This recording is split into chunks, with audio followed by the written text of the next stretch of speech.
இங்கே சாப்பிட்டது எல்லாமே 100% ஆர்கானிக். ஒரு ஃபீவர் அல்லது கோல்டு வந்ததே கிடையாது. எங்களுக்கு 14 மாடு இருக்குது. எங்களுக்கு மாடு இருக்குது, டாக்ஸ் இருக்குது, சில சமயத்தில் பன்னி வரும். இது எங்கள் நாட்டுக்கோழி. கோழியை வெளியே அன்ஃபார்ச்சுனேட்லி வெளியே விட முடியாது. அதுக்குன்னா அதுவும் கூட நம்ம செடியெல்லாம் வந்து ஸ்க்ராட்ச் பண்ணோம். அதுக்காக அவங்களுக்கு ஒரு பெரிய சிக்கன் கூப் நாங்கள் பண்ணி கொடுத்துருக்கோம். எங்கெங்கே நாங்கள் வேலி போட்டிருக்கோம் அங்கே அது உள்ள தான் நாங்கள் வெஜிடபிள்ஸ் போடுறோம். வேலிக்கு அவுட் சைடு எங்கள் ட்ரீஸ் எல்லாம் இருக்குது. எதுக்குன்னா எங்களுக்கு மாடு இருக்குது, டாக்ஸ் இருக்குது, சில சமயத்தில் பன்னி வரும். ஸோ அதெல்லாம் கொஞ்சம் எங்கள் பிளான்ஸ் சேஃப்கார்ட் பண்ணுறதுக்கு ஒரு ஜோன் இது ஏ ஜோன், அங்கே B zone, C zone, D zone, அந்த ஜோன்ஸ் எல்லாம் நாங்கள் ஃபென்ஸ் பண்ணி அது உள்ள தான் நாங்கள் வெஜிடபிள்ஸ் போடுறோம். அட்லீஸ்ட் 30 இயர்ஸ் நான் கார்ப்பரேட்டில் வேலை பண்ணேன்.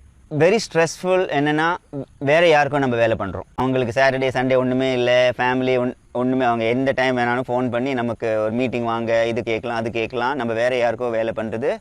ஆனால் அங்கே ரெகுலர் சேலரி வந்துகிட்டே இருக்கும். இங்கே ஏன்னா எங்களுக்கு ஒரு ஃப்ரீடம் இருக்குது. நாங்கள் விருப்பம் பண்ணுறது நாங்கள் பண்ணுவோம். எல்லாம் எங்களுக்கு ஏதாவது துட்டு கிடைச்சா நம்ம தோட்டத்துக்கு தான் போகும். உங்கள் லவ் பற்றி சொல்லுங்கள். நாங்கள் 2 பேரும் ஆம்ஸ்டர்டாமில் மீட் பண்ணோம். அண்ட் ஷார்லட் மை ஒய்ஃப், அவங்க anthropologist and a PhD scholar in biology. So அவங்களுக்கு இது மாதிரி என்வாயன்மெண்ட் தான் பிடிக்கும். அது அப்போவே சொல்லியிருக்காங்க, எங்கே வேணாலும் எடுத்துகிட்டு போவோம், ஆனால் அது இயற்கை கிட்டே இருக்கணும்.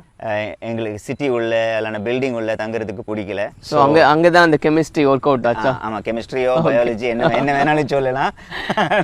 அந்த டைம் இது என்ன பர்பஸ்க்காக இந்த நெட்? அவங்க அங்கே மேலே உட்கார்ந்து புக்கு படிப்பாங்க. ஸோ அவங்க எதுக்குன்னா யூஸ் பண்ணுறதுண்டா? நாங்கள் யூஸ் பண்ணல. ஆனால் அவங்களுக்கு கம்ப்யூட்டர்லேருந்து வெளியே எடுத்து இங்கே வந்து விளையாடுறதுக்கு எனக்கு ஆப்பர்ச்சுனிட்டி கொடுக்கும். எதுக்குன்னா அதுக்கு தான் இந்த லேடர் அங்கே நெட்டு மேலே போய் உட்கார்ந்து அதுக்கப்புறம் ட்ராம்பலினில் குதிப்பாங்க. இங்கே கூட இந்த ரோடு கூட ஃபஸ்ட்டு ஒன்லி மட், இங்கே சேராக இருந்தது. குழந்தைங்களுக்கு சைக்கிள் பண்ணுறதுக்கும் கஷ்டமாக இருந்தது. ஸோ அதுக்காக நாங்கள் என்ன பண்ணோன்னா இந்த ஜெல்லி போட்டோம். ஜெல்லியில் சிமெண்ட்டு ஒன்றுமே போடாமல் சும்மா ஜெல்லி மட்டும் போட்டால் மழை நீர் அப்படியே உள்ளே போயிடும். சைடில் ஒரு சின்ன பாத்வே கொடுத்துருக்கோம். If you see, this is for children. அவங்களுக்கு சைக்கிள் போடுறதுக்கோ இல்லைனா ஸ்கேட்டிங் பண்ணுறதுக்கு இங்கே ஒரு பாத்வே பண்ணியிருக்கோம். ஓகே, இதுதான் நான் சொன்னது.